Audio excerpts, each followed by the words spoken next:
Michael BERK broke the story at the top of our newscast, and he joins us for more from the newsroom. Michael? Well, Joe, apparently Kelly is in the final stages now of negotiating a contract to take over the Buccaneers. A source close to the situation said Kelly will make the jump to the NFL if he can come to terms on a contract. Okay, back on the show. Nice to have you along the way, and as always, nice to have John Canzano with us.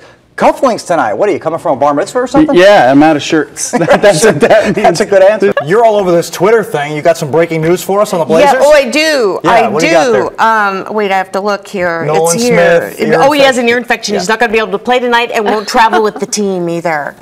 You want to handle it? No. Oh, okay. President Larry Miller said, let me get this right, we're hopeful but less confident that he will return to the court this season. When it rains, it pours here in Tualatin. This was the 98th Rose Bowl. The Ducks last won it 95 years ago. That means it wasn't even the granddaddy of them all back then. It was still a grandchild. But today, in dramatic fashion... What a night, meantime, for the Rangers' Josh Hamilton. Hamilton teed off on Baltimore pitching, hitting not one, not two, not three. Sound like LeBron James here. How about 4 home runs? All of them 2-run shots. Ever hear of an intentional walk? 8 RBIs on the night. Hamilton, 16th player to hit 4 homers in a Major League game. Rangers also won this game 10-3. Back after this. A little warm over there, eh, Michael?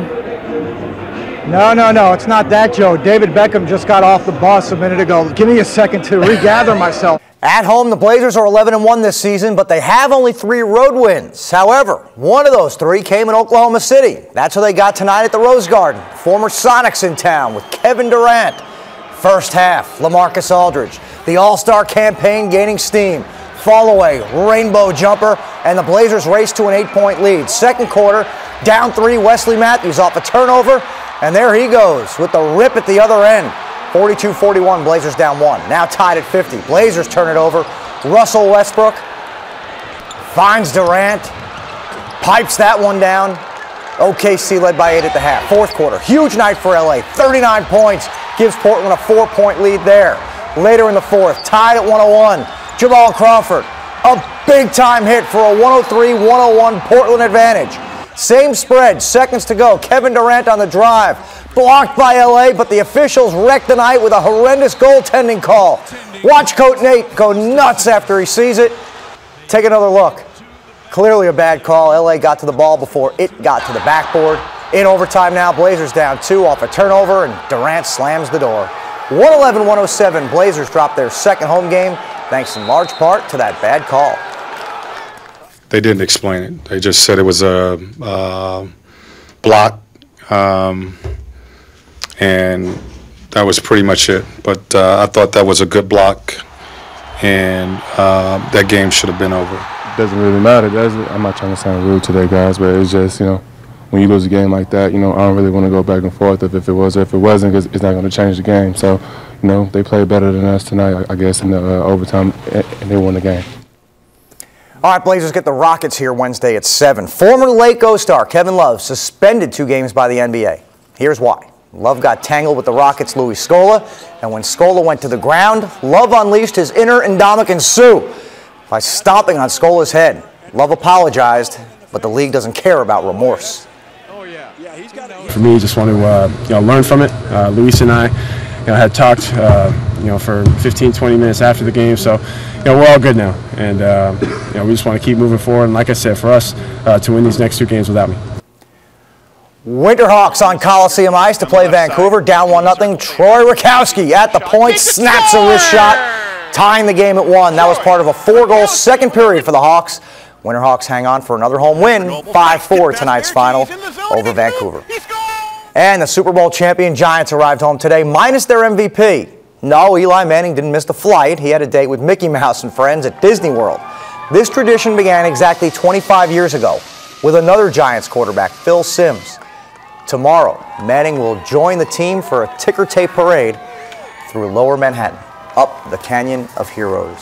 What you wouldn't give to be there. They say the parade is better than the post-game celebration. I'm sure. Yeah.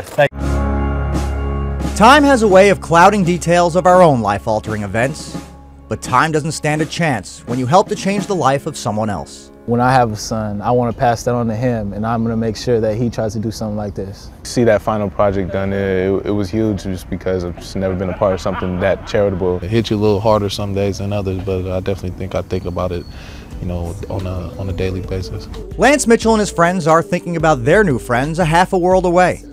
Are they enjoying the new home they helped build, or are there other issues just too much to bear? It wasn't always running water, and it wasn't always healthy to drink. It's not something they have to worry about in Corvallis, but in Macedonia, where they were a few weeks ago, or Guatemala, where they spent spring break, those basic necessities are at a premium. There are 7 people living in a 1-bedroom, 1 bath, in a living room, which the living room was super small, so it was cool that we were able to go and build that second story of the house. The Beavers Without Borders program takes these student athletes to those remote locations, 1 trip at a time, 1 family at a time, 1 brick at a time, building foundations for others to live on, building themselves a new set of rules to live by. The trips aren't perfect, they're not long enough, they say, and they already miss their new friends. Then, of course, there's the language barrier. But when you send college athletes on an overseas mission, it's never too hard to find the one language they can all understand. We worked all season for this! It's definitely something that I'm going to be thinking about for the rest of my life. I can't explain it. It changed my life so much. To come back here and come back to this setting is kind of humbling. When I go out to eat, I think about, like, you know, how they're living over there. They're now living a bit better than they were, thanks to these Beavers who knew no borders. No words that she can describe. You are very hardworking people. She's really impressed with all of you. It was amazing to see, like, just in her eyes every day that, you know, we were truly making a difference. The last day we had dinner with the family, and I got a kiss from the mom on the cheek, and I could just feel it, like I almost broke down. Every image, every last detail, fresh in their minds forever. We altered their life. That's something time won't ever take away.